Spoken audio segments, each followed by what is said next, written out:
That was just a quick shot of my workshop and what a mess I get in when I'm working. Every now and again I have to take a morning off or an afternoon off or something to have a bit of a tidy up. So it's got to that stage again where I'm tripping over things and I'm moving things about, and then I put things down and I can't find them. So I'm going to have a bit of a tidy up today, a bit of a reorganisation, and then if I get a chance I'm going to do another little canister video.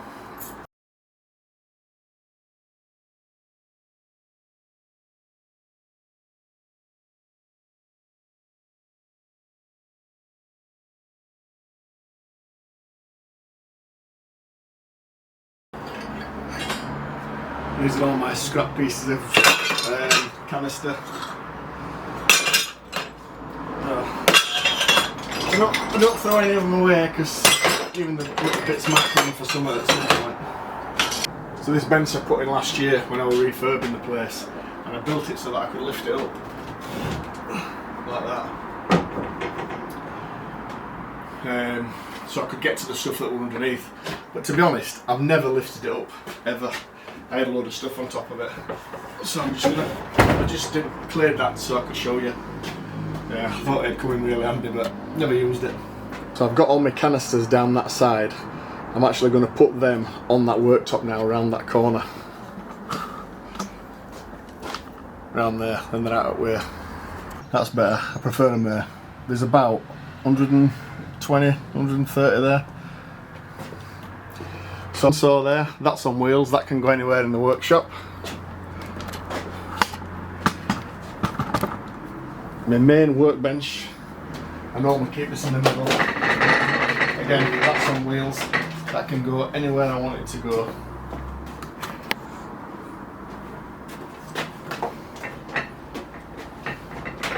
Maybe shove it down that way, out that way, or work behind it. While I've got this out of the way, I'll just show you this. Table saw, that's on wheels. Just took some of there out of the way while I'm not using it. Here, with this blanket, is my lathe. I keep it covered up to keep dust off it. There's a few bits and bats under there, but it's just a lathe, and again it's on wheels, so if I need it, just pull it out and it can go anywhere in the workshop. When it's not a mess, but I do get in a mess now and again. On that side, I've got my chop saw with plenty of space down that side, my pillar drill there, all the storage I need. I've got drawers, got these little storage drawers here, same on the other side,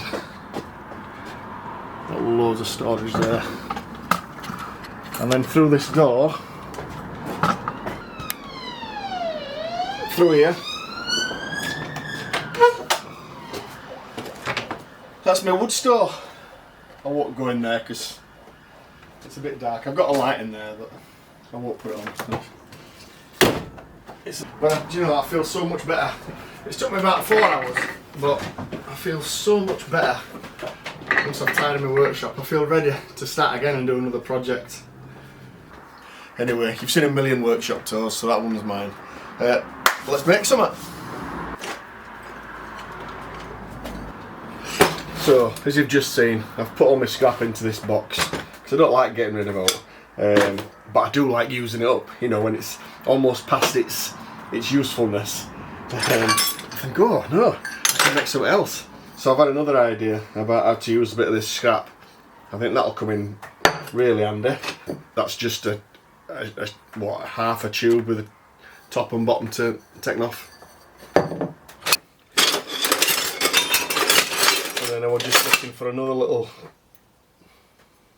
just a little piece. I think that'll do it. I think I can make something out of that.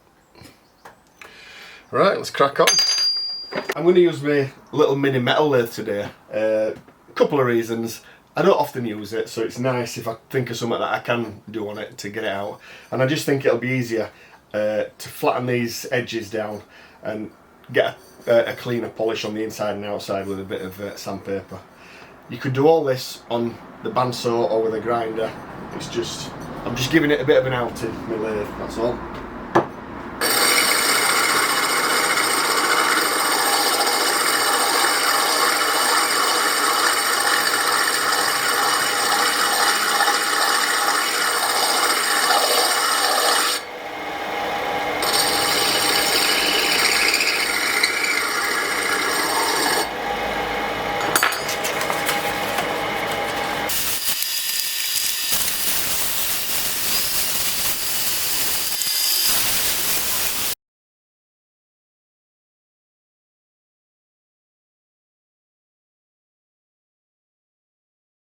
My initial idea was to put them on the lathe, clean the end as much as I needed, then cut it off, and then put this back in the lathe, clean it again further down.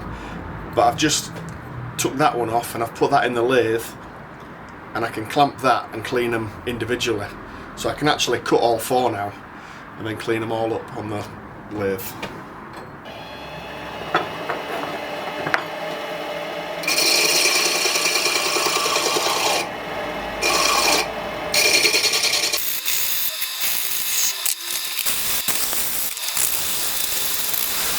The lathe's definitely easier for cleaning up the inside because I just strap it in there and press the sandpaper on the inside, and that gets a nice polish inside there. I couldn't do that on the belt sander.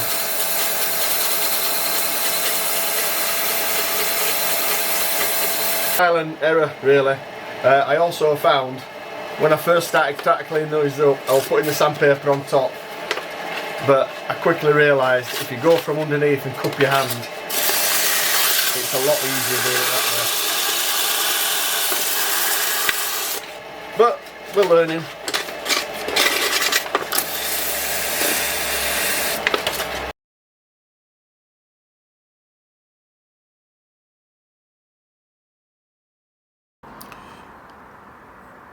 Right, there's something like now. I'm just going to give them a final polish on the bench sander with 400 grit.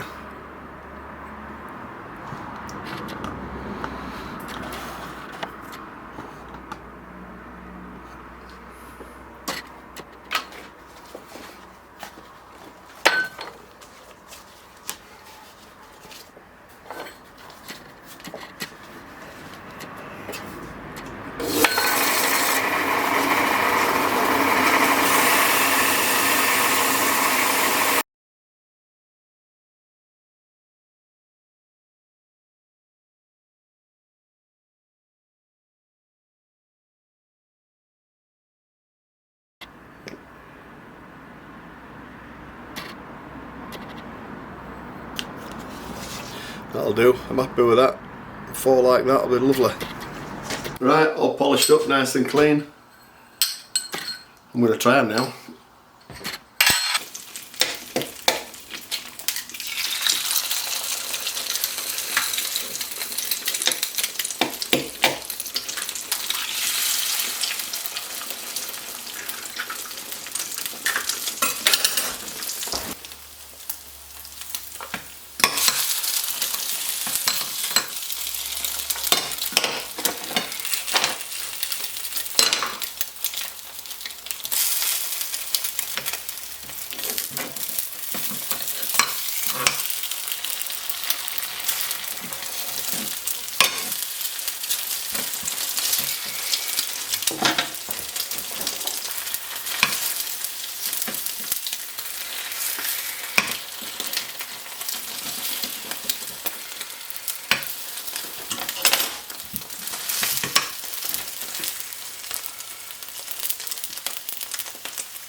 Well, I don't know whether to call that a success or not. They got too hot to touch in the pan, so they could have done with a bit of a handle on. Now, I did actually think about putting a handle on at first, doing them round with leaving a little spike up and putting a wood handle on. But I thought they'd be a lot harder to wash, maybe probably not as hygienic with a wooden handle on. That's why I did them like that, because the ones that we've had before have just been a circle like that. So I think it needs some sort of prong, so I want to set up some sort of prongs to pick them up, because they did get too hot and I couldn't touch them. But what they've done is cooked all the outside of the egg, apart from that one that I burst, and the yolks inside there, I have got yolks inside them. I think once I've learnt to use them, I think they'll be alright. It was just my first time. Well, you know, that's how we learn. Right, I'm going to go back in the garage now and use that other little piece of aluminium that I found because I'm going to make something else. Just before I do go back out into my garage, another thing for these is that they needed to be easy to clean. So that's about the dirtiest one. So I'm going to give that a clean now and see how easy this burnt on egg comes off. Wow.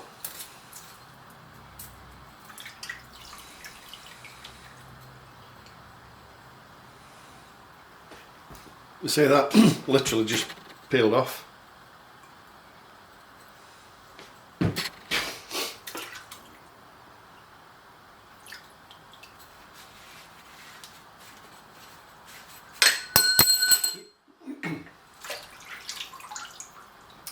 That was definitely easy to clean.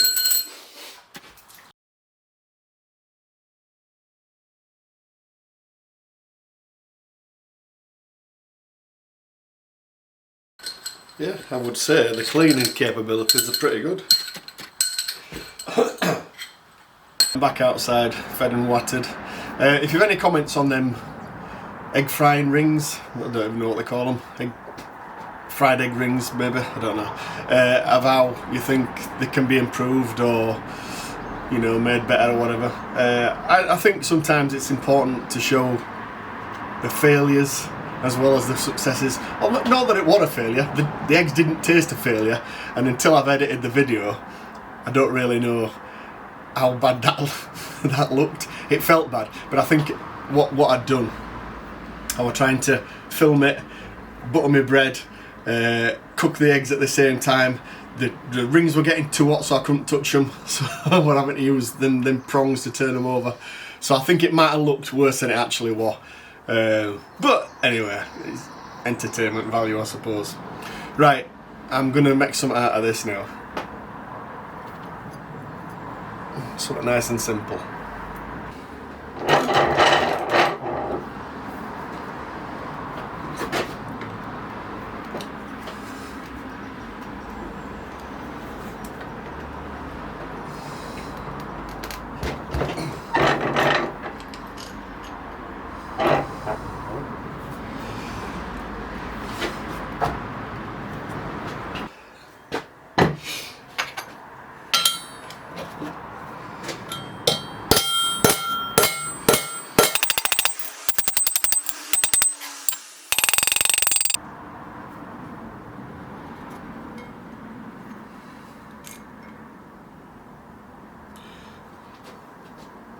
Might get two out of this.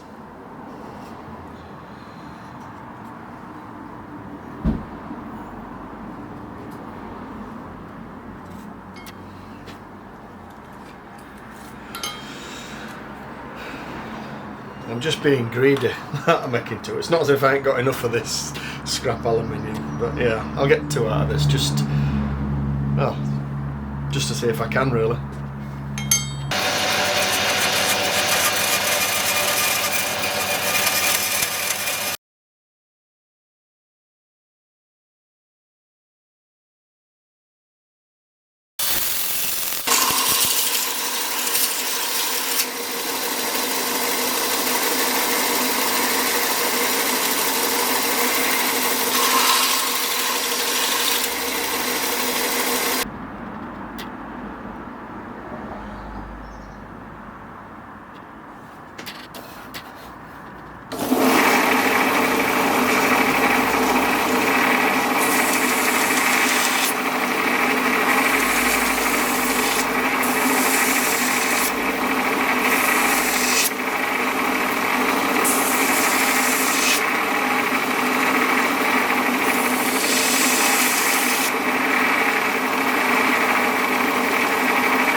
Right, it's just a simple guitar pick. I reckon you could make these out of almost anything, but it was just a good way of using up a bit of that scrap aluminium. So I can't play this thing. To describe myself as an ungifted amateur, that'd be about right. But I'm going to give it a go anyway.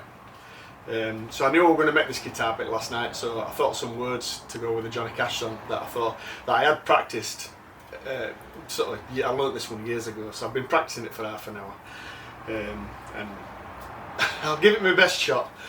Just one thing I want to say: I went up 70 subscribers a couple of weeks ago, and I'm pretty sure it was because Loz from Grandpa's Workshop mentioned me on his channel. So I'm going to dedicate this song to Loz. So I hope you like Johnny Cash, Loz, and well, probably not going to do it justice, but anyway, let's have a go.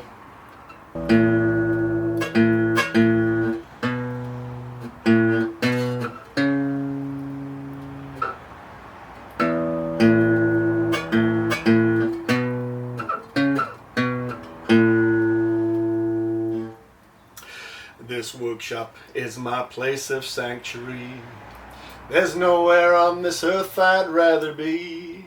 You can keep your fancy cars and your swimming pools. I just need space to play with my tools.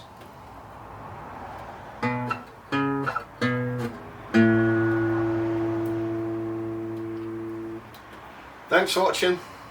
I did warn you.